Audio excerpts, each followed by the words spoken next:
মহাপ্রসাদ কখন হবে?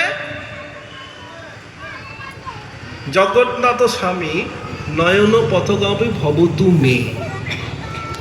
পুরীর জগন্নাথের মহাপ্রসাদ কখন হয়? যখন জগন্নাথকে ভোগ দেওয়ার পরে বিমলা দেবী গ্রহণ করেন, সেটা মহাপ্রসাদ হয়। এখানেও মহাপ্রসাদ হবে আপনাদের। কখন বলুন তো? ভক্তের অবশিষ্ট উচ্ছিষ্ট যদি কোনো ভক্ত গ্রহণ করতে পারেন, চৈতন্য চরিতামৃতে আছে, সেটাও মহাপ্রসাদ হয়নি। তাই কাজ সুদামা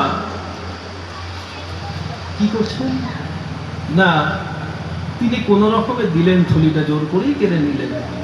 এক মুষ্টি যখন গ্রহণ করলেন ভগবান, দ্বিতীয় মুষ্টি গ্রহণ করতে যাবেন, তখন হাতটা ধরে ফেললে তো রুক্তি,